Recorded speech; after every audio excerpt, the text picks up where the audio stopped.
What is going on, Yes, everybody? Yeah, can you hear us, Gary? Oh, you still can't hear us. Dennis, what is going on? We are live. It is August 7th, 2024. We're happy that we could have you on the show. I think this is something that we've been trying to make happen for quite some time. So I'm glad you were able to get time out of your busy schedule and talk to us about the world of Bitcoin politics, which coming off of Bitcoin 2024 for you is probably way more interesting than it was just a month ago, right? Yeah, absolutely. I mean, after going to Nashville for the Bitcoin 2024 conference, we're starting to see, I think, a new injection of energy into the political space. And, you yourself, I think, have been fully aware of just what a slog it's been over the last 4 to 5 years to be able to get things done politically here in the United States. And now we see just this incredible momentum. So couldn't be more excited about the time in the Bitcoin digital asset policy space, and looking forward to what's coming in 2025. Well, do you want to kind of open up and talk to us, at least for the audience? Give us a quick background. I know most people are going to be familiar with Satoshi Action Fund, but give us just a quick debrief on what you guys have been doing, what you've been up to. Because what I really want to go over, Gary and I want to go over, is like, what are we looking toward for 2024? How does the Trump administration and everything going on maybe change some of y'all's focus on what policies you might be pushing? And then just overall progress. So just start with your background, and then let's push into what we're going to be doing here in the future. Absolutely. And thank you again for having me on the show. It's exciting to see you and Gary working hard to put out so much great content these days. And congratulations on all the success that you've had. So for us at Satoshi Action, as a quick brief overview, our big goal is to make sure that lawmakers and regulators not only are educated on the issue of Bitcoin and Bitcoin mining and its capabilities, but that they also are sort of given the opportunity to pass public policy that they feel will help them encourage Bitcoin and Bitcoin mining adoption in their states. And so we have been going all across the country trying to ensure that the US is the best place in the world for Bitcoin and Bitcoin mining. Through those education efforts, through those public policy efforts, we've introduced policy in over 20 states, which is an absolute record shattering, I think, for just one organization to get done in its first 2 years. And we've also passed public policy into law in 4 states: Oklahoma, Louisiana, Montana, and Arkansas. Everything from protecting Bitcoin mining to protecting self-custody to banning CBDCs. We have sort of been on the forefront of getting those public policy positions put into lawmakers' hands and also put into law. So you've been focusing on state policy. You have 4 huge accomplishments, at least on the Bitcoin mining front. So where does this leave us with the 2024 election, right? So obviously you guys focus on state policy, but you and I both know very well that state policy and federal policy are very closely aligned, very closely in touch. Those relationships are very synergistic, so to speak. So let's talk about Bitcoin 2024, kind of what you saw there and what you're kind of planning for the last part of 2024. And how you might be looking into some of what's going on with the elections. Yeah, so I mean, going to the conference, it was incredible to see so many people there. Everything from the variety of different groups that are working to advocate for Bitcoin and Bitcoin mining in the United States, all the way up to sitting members of Congress, and even the current front runner for the presidential election. Trump was there and speaking and advocating for Bitcoin. So it really did. Over the last, I think, month or so, there has been an incredible injection, predominantly by Republicans, into the issue of Bitcoin, promoting it not only at the state level where we're at, but also all the way up to the federal level. And in the GOP party platform itself, we've even seen them add things like right to mine and right to self-custody, which are critical rights that we need to be securing here in the United States.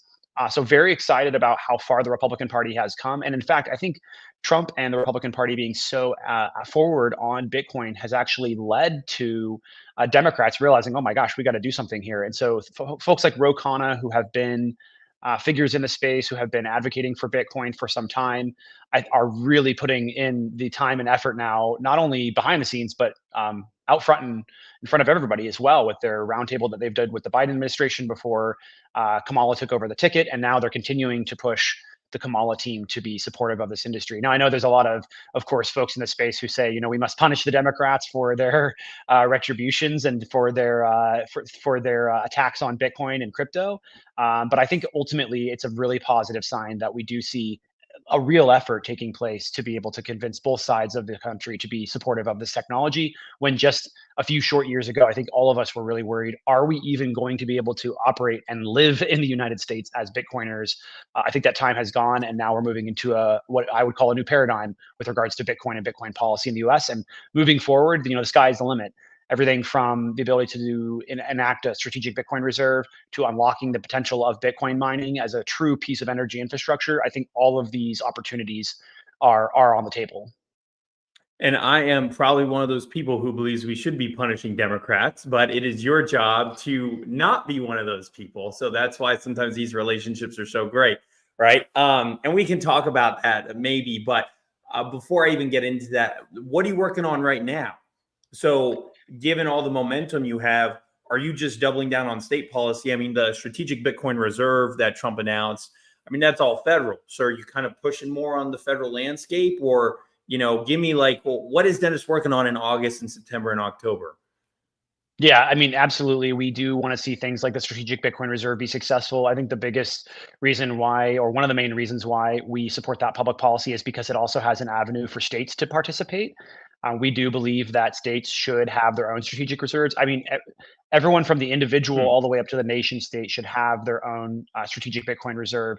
And so we're glad that Senator Lummis, who does care a lot about the states, we're glad to see that she added a component in there for the states. So that's one of the main reasons why we are so supportive of that piece of public policy. And also just because from my early days, I've always been pushing for the USA to be adopting Bitcoin, not just from a public policy perspective, but also like quite literally owning Bitcoin. I mean, we already hold 210,000 Bitcoin through the US Marshals. It is a stroke of a pen, so to speak, to make sure that those Bitcoin don't get auctioned off and that are just held by the US in perpetuity. I think that would be a strong message, not only to folks around the world, but also here in the USA, that Bitcoin is here to stay. Can you break down, because I didn't know that in that bill it called for states to also have a strategic reserve. What does that look like? Because Gary and I are often looking and talking about how state pension funds are going to start, investing in Bitcoin. I assume this is different. Yeah, definitely different. I mean, we are also very supportive of state pensions buying Bitcoin. In fact, a recent Washington Post article came out highlighting our work on just that matter a couple of days ago. But this is a very much a different effort. This is trying to make sure the U.S. Treasury actually holds Bitcoin, and then within that bill, you see a voluntary state program where states have the ability to have segregated wallets through the Treasury to be able to hold the Bitcoin. So, most states, in my opinion, I think especially states like Texas, are going to want to hold their own Bitcoin, probably not want anything to do with the federal government holding their Bitcoin or even in a segregated wallet.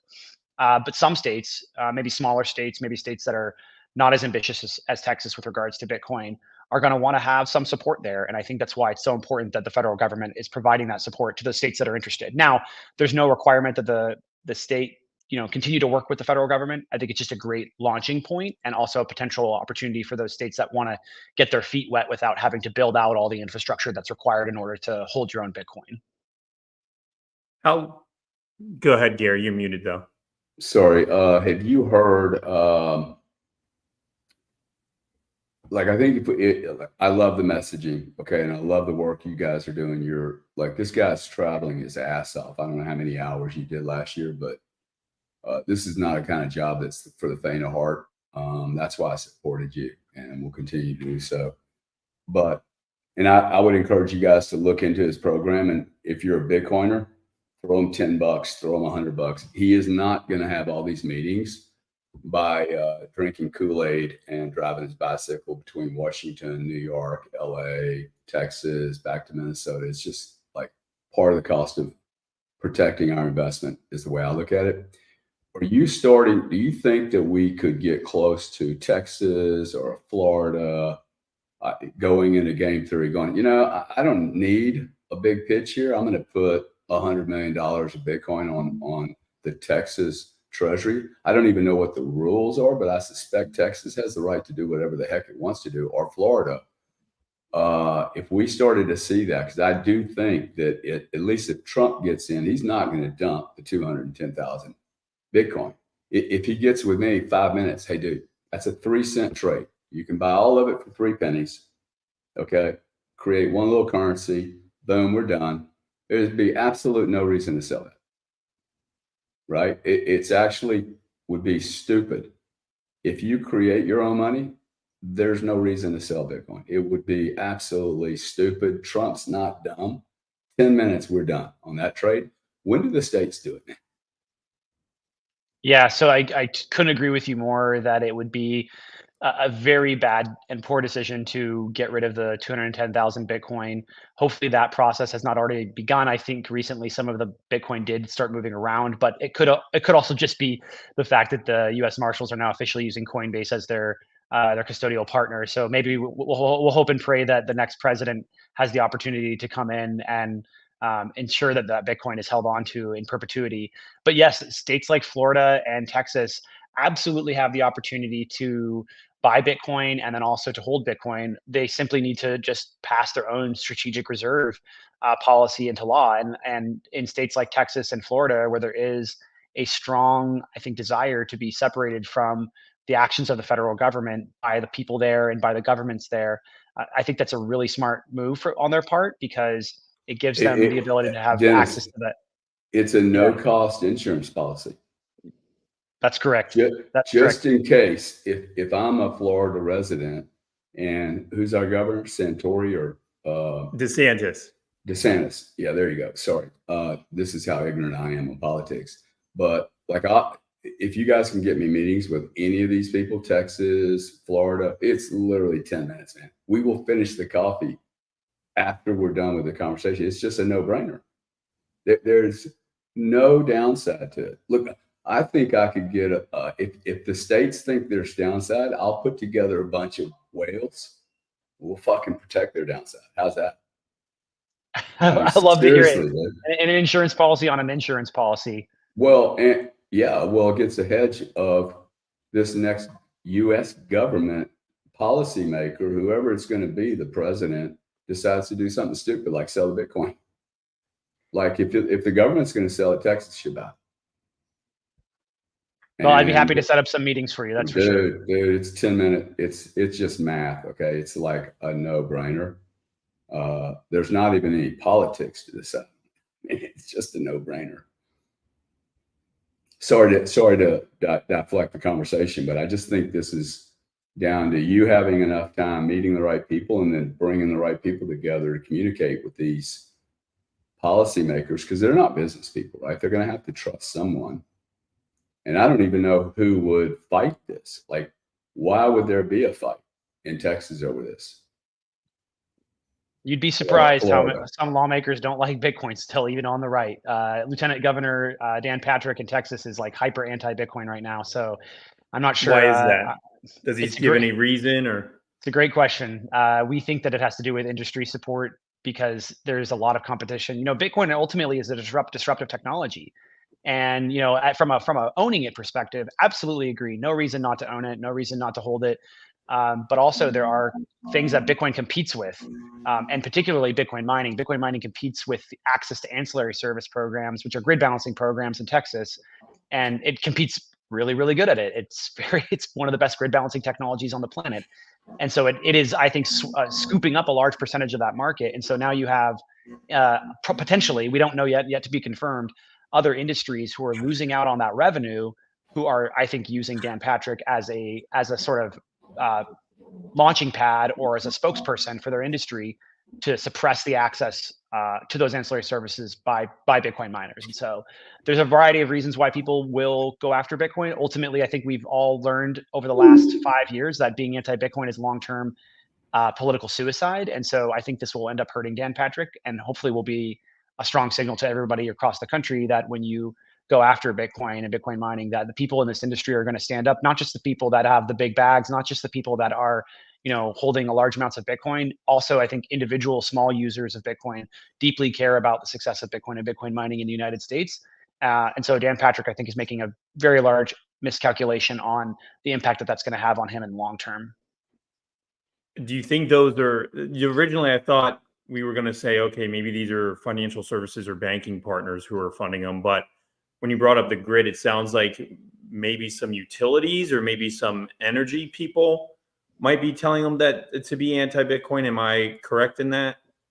That would be the assumption. So we haven't confirmed this, but the only reason why he would try to push Bitcoin mining out of those ancillary service markets, like what's the incentive? Who wants that to happen? Like, why would Dan Patrick care if Bitcoin miners are doing an incredible job of balancing the grid, unless his friends at the various generators, like whether they be fossil fuel generators, renewable generators, or maybe his friends at the battery companies or his friends in other parts of the energy sector are upset that they are no longer able to compete and secure those revenue sources because Bitcoin miners are doing such a better job of securing those revenue sources. So when you balance the grid, you get paid. And right now, the Bitcoin miners are the ones getting paid the most. And so our viewpoint is that Dan Patrick and others within the Texas Senate are friends with the people that were getting paid before Bitcoin mining came along. And now they want to use the long arm of the government to suppress the ability of Bitcoin miners to participate in the grid because they want their friends to be able to get their payday. Ultimately, those campaigns, those offices, and their campaigns are probably supported by those industries. So if you like to use the government to suppress technology, sort of it makes sense as a political move. But long term, I think it's going to really damage their reputation as Bitcoin starts to take off across the United States and as the next administration, particularly if it's a Trump administration, starts to be softer and more pro Bitcoin. I think that type of move is really going to come back to haunt them. Dennis, I have a business question just because I want to make sure the audience understands and that I understand. Bitcoiners, especially in Texas, Bitcoin miners have been balancing the grid because they essentially demand new electric facilities to be set up, which adds to the infrastructure output. But with Bitcoin miners, they can balance the grid because when the grid is being overloaded, they can just shut them down immediately, from what I understand, right? Or if there's excess energy, they can then turn them right back on. So 100% correct. So what you're saying is there's battery companies who what's weird to me is if they were doing a good job, then there wouldn't be such a huge market for these Bitcoin miners to be balancing the grid. But there's battery companies trying to store this excess energy for when there's an overload. But with Bitcoin miners, because you're mining Bitcoin and you can sell the Bitcoin if you want to, you're getting paid to balance the grid. Whereas the battery people, I'm not entirely sure how they actually get paid. So that's just my ignorance on that business side. But that's so interesting that someone who is, from what I can tell, worse at their job and has worse incentives have the influence that they have. Well, I think that's the whole reason why people, I think, today are so disconnected and disenfranchised by politics, because oftentimes we see that large money interests are able to influence the political system to the benefit of one special interest group. So for us, it is, Bitcoin mining is going out into the marketplace and very naturally securing the revenue from these types of programs. But before Bitcoin mining was prevalent in Texas, other groups were being paid through those revenue streams. Generators get paid to balance the grid, not just provide energy, as well as battery companies and other loads, other industrial loads. But they all, to put it frankly, suck at balancing the grid compared to Bitcoin mining. And so Bitcoin mining has really eaten up a large percentage of that market and is now a major grid balancer in the state of Texas. And so if you're a generator who is really missing out on your revenue stream and you can't compete, the next best tool in your tool basket or your toolbox is to use the long arm of the government to restrict the access of Bitcoin mining to those services. That is actually a law that was attempted to be passed last legislative cycle. Texas is an every other year legislator. So in 2023, Senator Colcourse attempted to pass a bill that would limit Bitcoin mining to only 10% of the ancillary service or grid balancing programs. And that law failed on partly because of Satoshi Action, the TBC, and the Digital Chamber. We all fought really tooth and nail to stop that bill from passing into law. And also, I think Brad Jones, the late Brad Jones, played a major critical role in defeating that public policy. But they're going to come back. They're coming back for a second bite of the apple. And I think they're going to come back with a lot more force, particularly with what seems to be an effort led by Lieutenant Governor Dan Patrick, unfortunately. Is there precedent? Hang tight, Sam. I would be very surprised if the energy players are trying to stop and block. It's if anything, they'll probably embrace this really quickly. the issue that you're dealing with is that dealing with electricity is very, very challenging. It's not so much that they don't do a good job at it. They don't have the tools to meet the needs of the power needs. It's just so instant. You know, people turn on in the UK, they turn on 20 million kettles all at one time. That requires 3 power stations to turn on like that within seconds, right? That's not a derivative contract. That's either, you know, opening a dam so that water can fall instantly. It's called dark start. Or you do something like Bitcoin. Bitcoin should, like the Bitcoin mining will always get the greatest premium because it's instant or near instant. So a power station, a nuke can't do that. This is all going to move upstream. I think what we're seeing on Bitcoin miner right now is it's being deployed in the least impactful area and the highest margin with the least kind of friction. But this has to go through the entire value chain. It's going to sit in the grid, and then it's going to go sit right back at the source of fuel too. It's going to solve 2 different problems. Batteries, man, we've been focused on batteries for 40 years. There is no battery that holds the kind of power we need instantly. Maybe for your telephone, but you're talking about, you know, the entire Pinellas County in Florida going dark. What happens? How do you deal with that?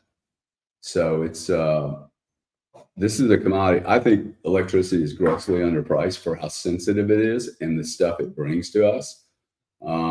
In particular, in that not one of us turned off one of our computers in our house last night. That pretty much tells me electricity is priced incorrectly. If it was priced right, we turn it off. So I think we're going to have an excess of this stuff for a long, long time. We do waste it. And I think by fractionalizing everything and by being able to measure it, we're actually going to reduce waste. We're going to reduce costs where, why would we use electricity? Because I'm too lazy to turn the fucking computer on. It's a lot, by the way, okay? Remind everybody, UK, if you unplug the TVs from source, it's 400 megawatts, man. 400 megawatts comes off the grid just for you and I to have 70 million TVs plugged in so we can hit the button. Poof. Okay, CNN's there. It is a lot of waste. So that's why I've always been like, hey, let's get the price right, because price, whether it's paying Bitcoin miner or whether it's paying the demand side, price should make people change their behavior. If it doesn't, the price is wrong. Like, that's just fundamental stuff, right? Like, to me, it's like, if you're going to give everybody a bunch of electricity, they're going to waste it. If you're going to give a bunch of people electricity at the right price, they're probably going to use it at the right price. So I think all these tools are really cool. We're going to find out what energies work through this whole process, man. Like, here's a weird thing for you, Dennis. I know this is really off the beat, but the audience likes some of my craziness. And so how is it that ExxonMobil trades at an 11 multiple, Saudi Aramco trades at a 16 multiple, and NVIDIA, or mining company, trades at 50 to 100 multiple? They make no money, cash flow, yet they require natural gas and electricity. The core business is based on energy that are being received from 11 multiples, companies that could afford $500 million 10 times over in data centers. And all their property is owned by them, and all the energy under the ground is owned by them. Well, why doesn't this move very, very quickly? If you believe in markets, I think this moves very quickly. The energy producers being Bitcoin miners. Yeah, I couldn't agree. Refining energy at the wellhead, dude. Who cares if it turns into a distillate or if it turns into a currency, right? Or commodity. Exxon doesn't care. They hold barrels of distillates, gasolines, jet fuel, nat gas, blends of crude oil, blends of other liquids, and they have treasury notes all over their balance sheet from different countries. This is going to happen very, very quickly. I just don't think you had the right people talking to energy players. You've had too many AI people, Bitcoin people talking to energy players instead of going to them and going, hey, how about if I take 300 million cubic feet of demand from you for the next 10 years? How would you like that? Base load, I'll take it every day, take it how you like. You only want to deliver it half the time, I'll give you a price for it.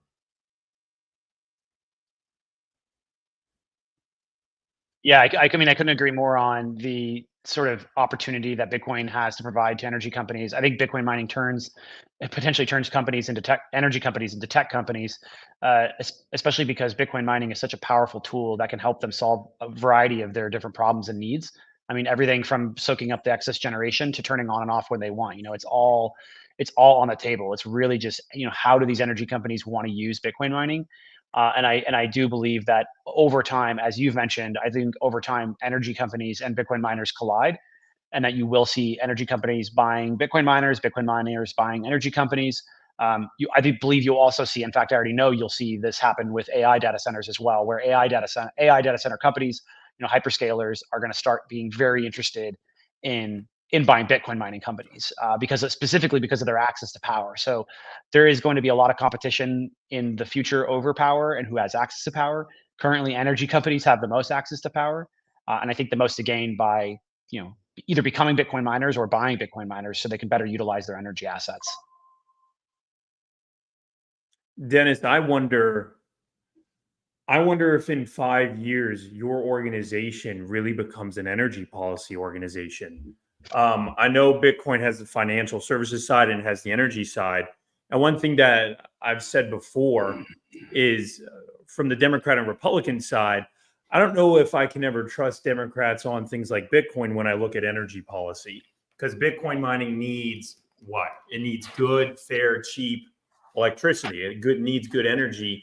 And I look at things like the Green New Deal and stuff that I just think disincentivize all of that.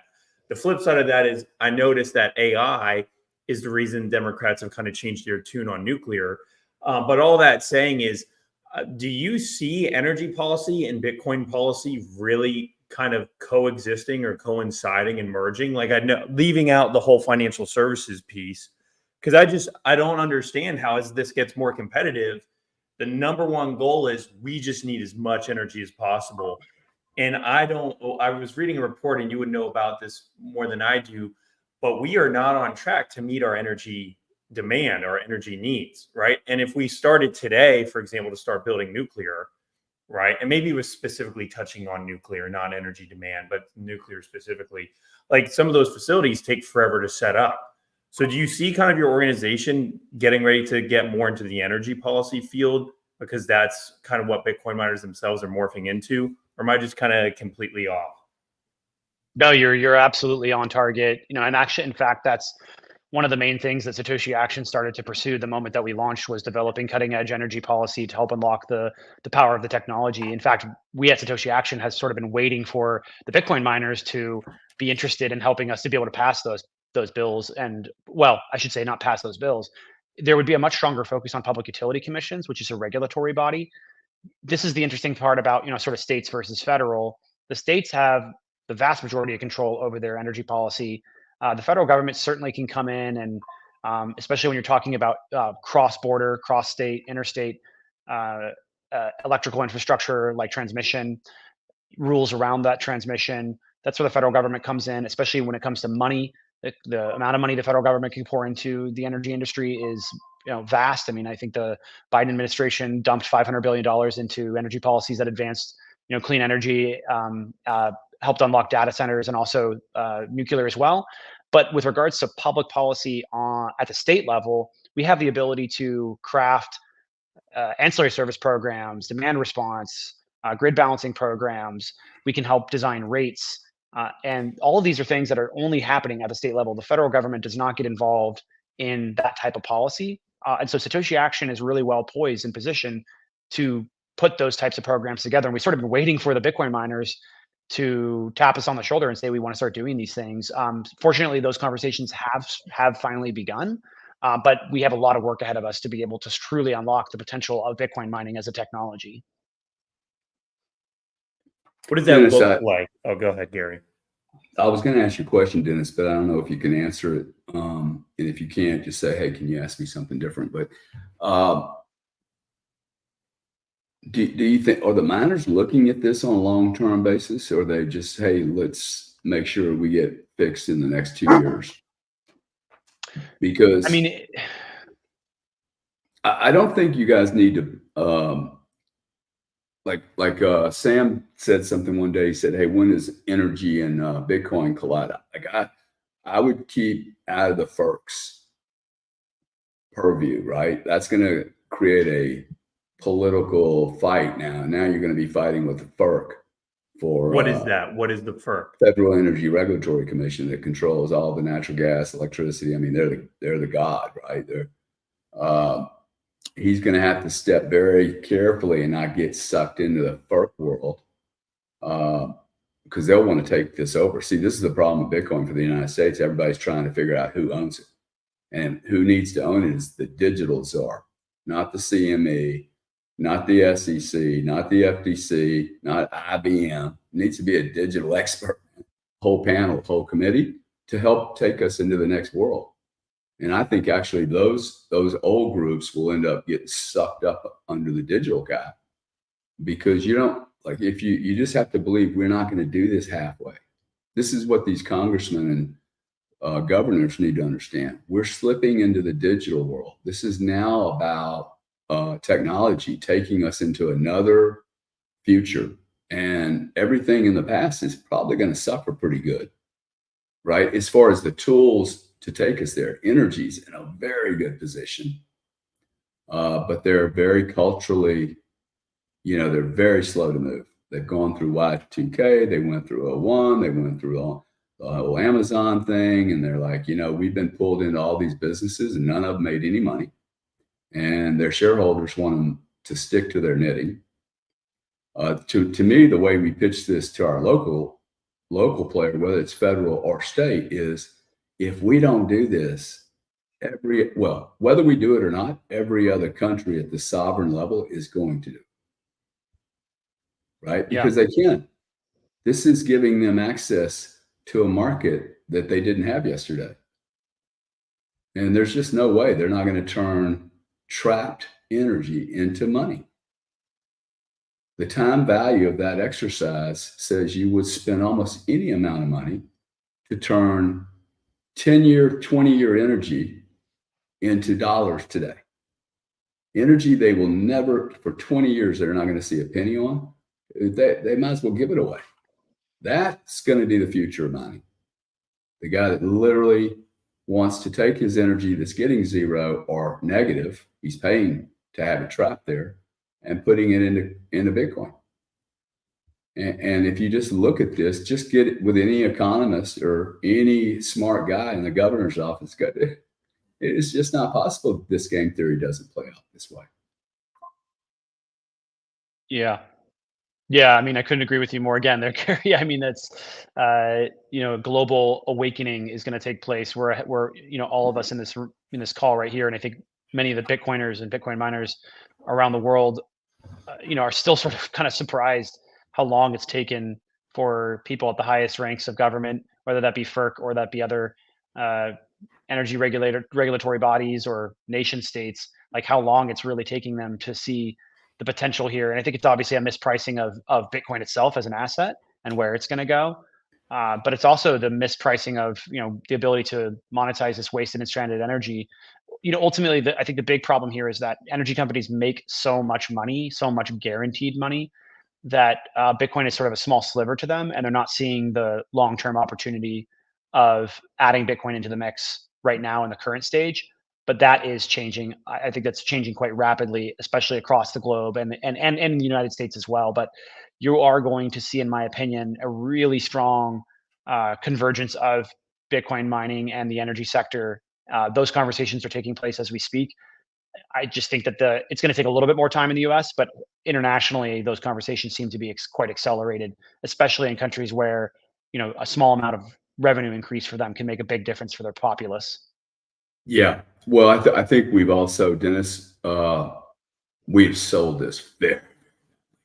Like it needs a different marketer, a different salesman. And I wouldn't even sell it like, hey, this is good for America. I would sell it like, hey, you better do this or you're going to get fucked, because this is very different. if Europe runs out of energy from Russia, America sells it to them. That's cool. Okay, we can deliver to them. If Russia decides to mine their own Bitcoin, we ain't making any deliveries to Russia. Okay, there's no way for us to now go sop up that demand. That demand's gone. Okay, and the weird thing is, this is what the energy players need to understand. Dude, that's made with energy that did not disrupt the energy that you're already having to compete with. This is new units of energy that literally all they have to do is make it available by the data centers. They have now logistically moved trapped energy to any place in the world they want. And this is what Saylor understands. Well, you can move 1 trillion megawatts of energy from Russia to China if you want to, right? And then China gets to buy however much oil they want to buy because they're a net buyer. So China's not going to be a monster miner, but it's the sovereigns. I think you have to pitch this as game theory to all these people and just go, there is no choice for us unless we're just not going to participate in the market, which would be a massive mistake. Yeah. Yeah. I mean, it's going to take some more conversations and some more time. But at the end of the day, we're on the winning path. And I think that we have the truth on our side and physics on our side. And so ultimately, I think you're going to see this global adoption kick up, especially as Bitcoin goes through another traditional bull market. I don't think we have seen that traditional bull market hit quite yet. Bitcoin's well poised for a breakout here. But as soon as it does, I think that's when you're really going to see those conversations start to pick up again as people see Bitcoin return for another big upswing. How does Bitcoin stay out of the regulatory oversight of the FERC? I mean, what would trigger that? Do either of you know? So FERC generally governs like cross-border pipelines and yeah. So yeah, there's a lot of things FERC governs, but as Gary mentioned, they are God in some ways, and I would believe that they would be pretty involved in sort of some of these ancillary service programs to a degree, because they are. I mean, the one thing I will say about FERC is they are very pro ancillary service.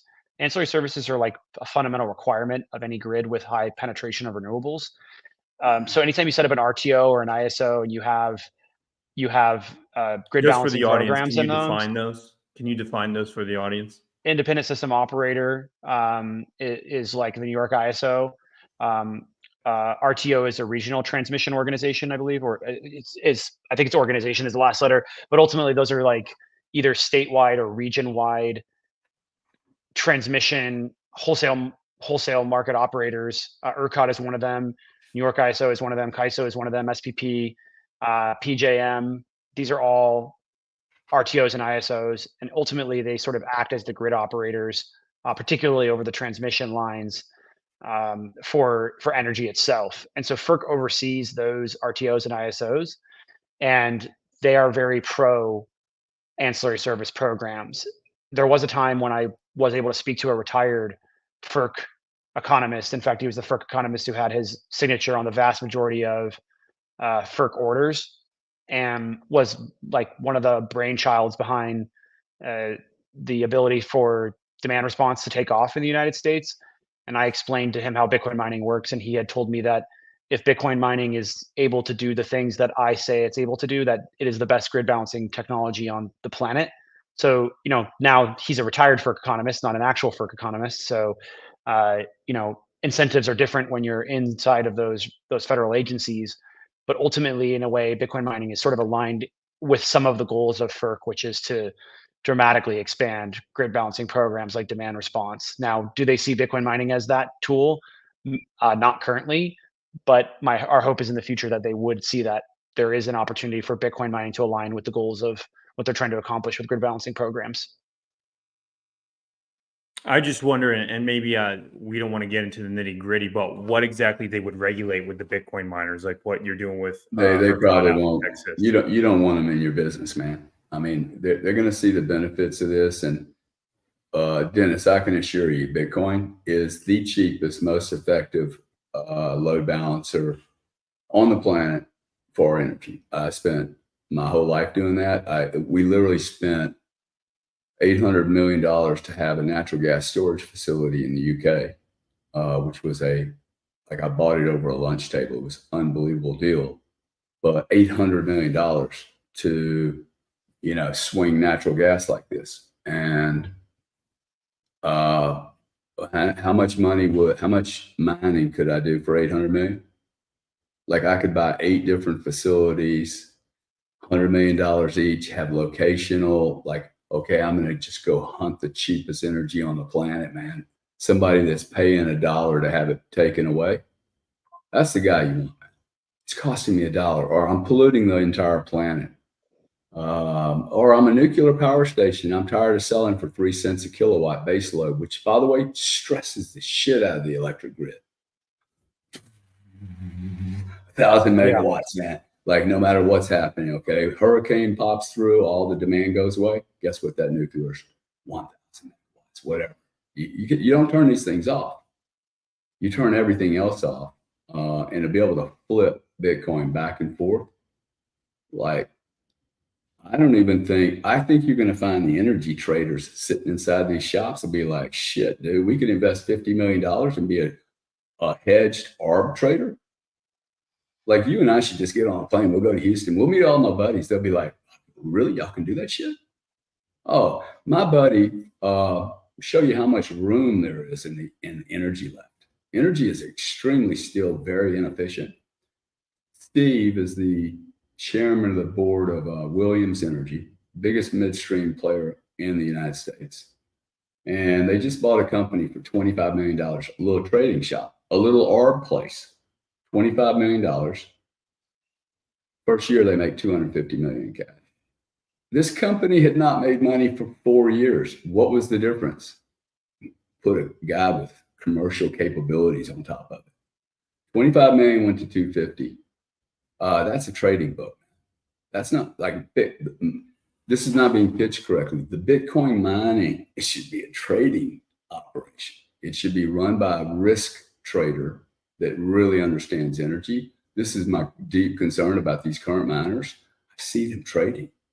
I'm like, oh my God. Well, Iron just broke their numbers, right?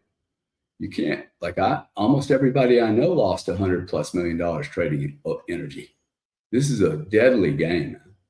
I mean, volatility on Bitcoin is nothing compared to electricity. Nothing. So I see some of these miners probably needing these skills more than the electric guys needed, the energy people, right? Yeah. I think this ends up in energy, or we're not going to have an industry here because they're not going to make any money. Yeah, I couldn't agree with you more. Again, Gary, spot on that. Energy is extremely volatile. You can have energy you can have negative price energy, and then days later have energy that's $1,500 a megawatt, right? So, and for context for people, I would say the average reasonable price of residential power is probably anywhere from $10 to $15. $100 to $150 a megawatt. For commercial or industrial, you can get anywhere from $2.20, so between 2 cents, $20 to $50 a megawatt is considered to be reasonable and well-priced energy for industrial partners. But when you have a winter storm, or you have some sort of energy crisis because of geopolitical reasons, energy can explode very rapidly. We saw that when the pipelines were destroyed, the Nord Stream pipelines were destroyed. You see energy prices go through the roof. So that's if you're not positioned well, right, in your trades, like you said, Gary, you can get totally wiped out. I think, isn't that one of the main reasons why several of the miners got wiped out, including Compute North back in the day, because nobody saw this stuff coming, and they just got completely blown out because of they didn't hedge properly, so to speak. Yeah, they will not understand. I appreciate everybody saying they understand this world. I'm like, wow, okay. You say so. It's in 40 years, I do not know but 1 or 2 guys that ever made a great living trading crude oil. 1 or 2 guys out of all of them. These are really hard markets to make money in because they're driven by a lot of different factors that people can't manage, whether they're geopolitical or local. which really is a cool thing about Bitcoin because you remove all the logistical issues. Anyway, didn't want to take the conversation into that. I just think the progress we're making is slowed a little bit by our marketing and I think our understanding of where this goes. Even the concept that miners are going to be driving the energy companies, I don't think so. I think it would be the other way around. Problem is, no Exxon's going to go and buy a company that's trading at 100x. Right? They might as well just go hire a bunch of smart people and go, hey, let's go into it. Yeah, you could be right, or you could see a joint venture where, the miners work closely with the energy companies. But yeah, But many of these. In fairness, one of them could spend $1.5 billion on one of these miners. But I just look at them and go, what are you getting? What are you getting that you can't get? Which is you can wait 4 years and just go into the next cycle, set it all up. I mean, take 4 years to wait for this cycle, and then, okay, well, when it's at the bottom, I have $500 million to buy machines and equipment with in data centers. I got a bid here, right? And they'll be able to run their economics based on wherever the location is that they're going to produce from. Anyway, we'd love to help on that because I think it makes a ton of sense for either a state or a government that a country that wants to really leapfrog in front of someone else. Yeah, well, we appreciate your support deeply at Satoshi Action, not only from a financial perspective, but would love to chat with you about how we can make some of these obvious things become a reality. Yeah. Dennis, what are your initiatives in the next couple of months? Are there certain states that you're in right now that you're working on passing legislation? Like, what are you working on right now? Yeah, definitely. So Ohio and Pennsylvania are year-round legislatures. Most legislatures, state legislators, they operate from January to February, maybe March. I'd say 4 months is usually the longest you see. But some states like Ohio and Pennsylvania, they have year-round legislators. And so we will be working on our public policy there. We have our bills introduced both in Ohio and Pennsylvania to protect Bitcoin rights. And so that's going to be a really big fight, but we're really interested in seeing what the outcomes are going to be, especially as Pennsylvania and Ohio, particularly Ohio, are very highly highlighted during the federal elections as we go into November. Having these pieces of public policy work through the system as the two opposing sides are fighting over how to sort of win votes in those states, in those critical swing states. It'll be a really interesting dynamic. In fact, I think Ohio is going to be a huge target state for this entire race, and also for Bitcoin. I'm calling it the Bitcoin battleground state, is what I'm dubbing Ohio. You have the bill there. You have JD Vance is from there. You got Vivek is from there. You got Brown, who's the senator who's been sort of really supportive of Elizabeth Warren there that they're trying to take out. You've got our bill there. I mean, it's a very interesting time in Ohio going into November. What is Vivek going to do the Ohio thing, or is he going to go into the administration, be senator? You think, or? Yeah, it's a great question. I think it would be difficult for the governor of that state to appoint someone who's, virtually no actual governing experience, but I wouldn't put it past him. I think, Vivek is obviously a very great speaker and really understands the system and how to be effective. But it's just, sometimes you have political hierarchies that you need to appreciate. I would see it more likely that Vivek goes into some role in the administration, just getting, sort of picked as the next senator for Ohio. Above and beyond. What would you want that? Why be a senator when you can just go in the administration, be Secretary of Commerce, Secretary of State, Secretary of something? Why would you take that? I don't know why he would take that job. I think Vivek strikes me as a gentleman who would, take a big opportunity if it came to him, whether that be administrative or Senate. I think the guy, is clearly on a path to run for a much bigger office in the future. Even if he wanted to, he could probably run for the presidential office. I think he's just a little young, and a little fresh. And so given some time and some experience, I think a lot of people would love to see him take a shot at something much bigger. Dennis, it's interesting you say that. If Trump wasn't here, I think he'd be our fucking guy right now, because I think he'd smoke him. Like, these people have to be willing to do what you're doing, which is get in front of a camera, even if there's only 80 people here. And he was willing to do that. This is a different politician today. You're not going to be able to hide in your little ivory station and go on CNN anymore. It's not going to work, man.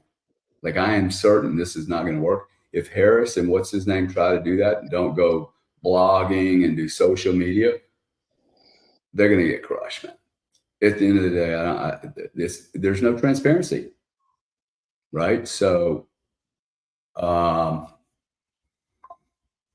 like Vivek. I think Vivek, if I'm Vivek, I go into the administration, he'll get a lot more done with Trump. And I was really happy he wasn't made the VP. I don't think he wanted that job. I wouldn't have wanted it. I would have rather wanted the senator's job. But I think he does us a lot more good in the government, the U.S. government, right? Education, he can do anything. But it's interesting you say that he's too young, because I actually think if Trump wasn't there, he would. I mean, who else would there be? I think Just more of the same, dude. More of the same. That's the problem. Okay, like Dems, Reds, Republicans. I don't vote with these people.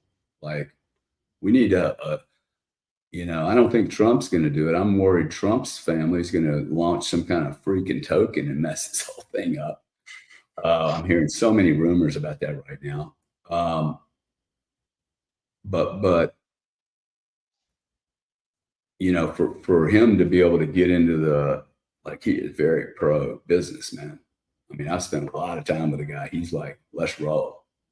He'll get this so fast. I think some of the other 30s, all the politicians y'all's age, y'all are going to get this. This is what we need to do. Get rid of all the old fucks, man. We get rid of every one of them. If they've been there 4 years, it's too long. If you've been there 4 years and your state's like screaming with prosperity, awesome. Stick around. But if it's not, you ought to leave, right?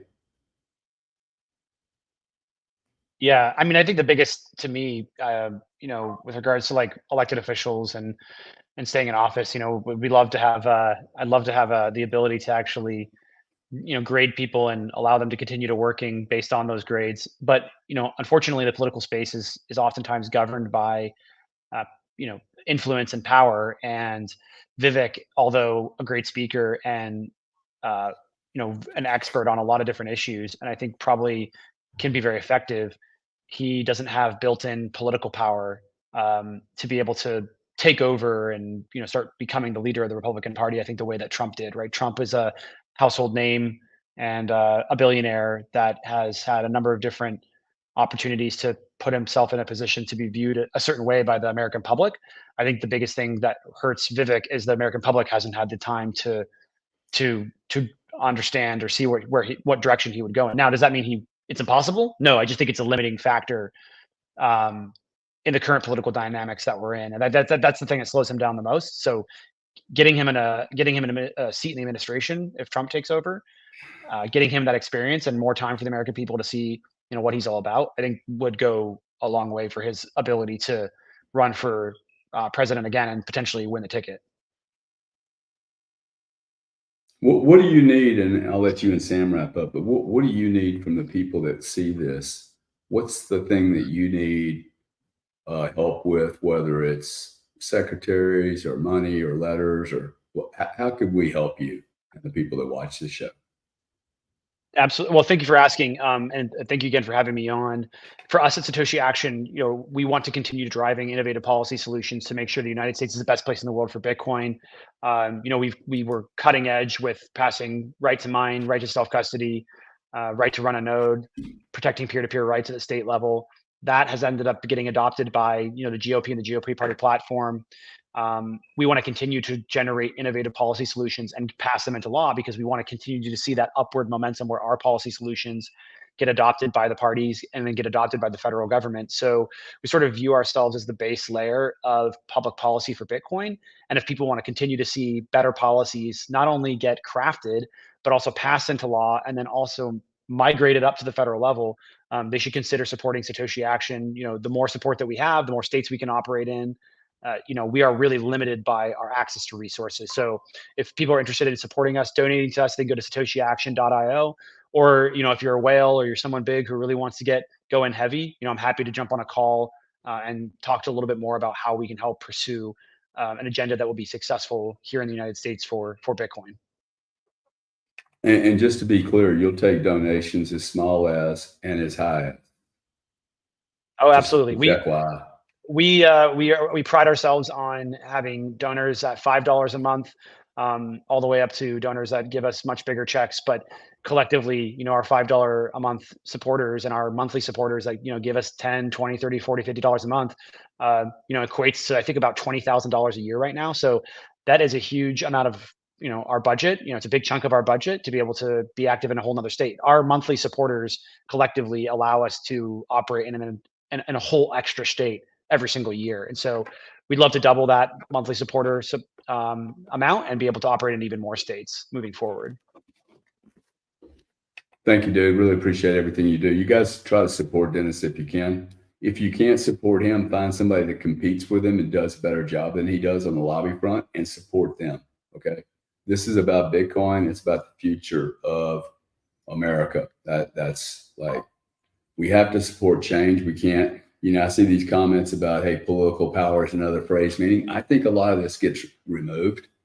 None of this happens in business. You go hire the best people, not about who you're connected to. So I'm really hopeful that the stuff that I'm doing, Sam's doing, and Dennis is doing is actually going to help effectuate change for some of the, shall we say, more critical, negative people concerning. I do think this is an opportunity for us, but we have to push for it. And he's doing a lot more work on the political front than I am.